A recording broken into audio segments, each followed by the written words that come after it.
আসসালামু আলাইকুম। বাবা ভালো আছেন? আলহামদুলিল্লাহ। আজকে আপনি বাসা থেকে যখন বাড়াইছিলেন, বাসায় গন্ডগোল হচ্ছিল, কথা কি ঠিক? ঠিক। আপনার ভাতে চুল পড়ছিল, মেয়ে মানুষের চুল ভাতে পড়ছিল, তাতে মেয়ে মানুষ গালাগালি করছেন, কথা কি ঠিক? ঠিক। বাবা ভাতে চুল পড়লে কপালের লক্ষণ ভালো। ভাতে চুল পড়লে মেয়ে মানুষ গালাগালি করা যাবে না। যার ভাতে মেয়ে মানুষের চুল পড়ে তার কপালে ভাগ্যটা পরীক্ষা হওয়া যায়। সে একটা মূল্যবান ব্যক্তি। ঠিক আছে বাবা, আমার কথা কি রাগ করতেছো? বাবা তুমি যে টাকার আশা ঘুরতেছো এই টাকাটা তুমি পাবা না, কথা কি সঠিক বলছি? সঠিক।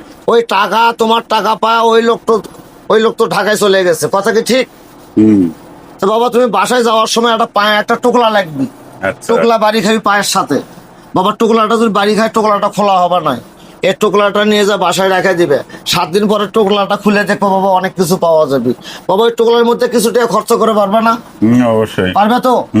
তাহলে ওই ওনার নামে 500 টাকা দাও তো দেখি বাবা। খুচরা দেয় নাই? খুচরা টাকা নাই? না। আচ্ছা দেও তো দেখি, মন সাহস করে খুশি মনে দিবে আমার 50 টাকা, তাহলে আমি বুঝবো যে আমার মিষ্টি 500 টাকা নোট খুচরা নাই। এটা আমার খুশি মনে দিচ্ছেন তো 500 টাকা, এই যে এটা আমি আপনাকে আবার দিলাম। তো বাবা আমার কথা কি রাগ করছো? না বাবা তুমি কি আমাকে চেনো? চিনি না তো। চেনো না? আচ্ছা ঠিক আছে বাবা, আমি কি তোমার সবকিছু জানি? জানি না তো।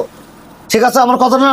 তো বাবা এটা তো আমি তোমার থেকে মিষ্টি খাওয়া উপলক্ষ নিয়ে, তোমার তো মন খারাপ হবে না বাবা? না মন খারাপ নাই। ঠিক আছে বাবা, থাকে না?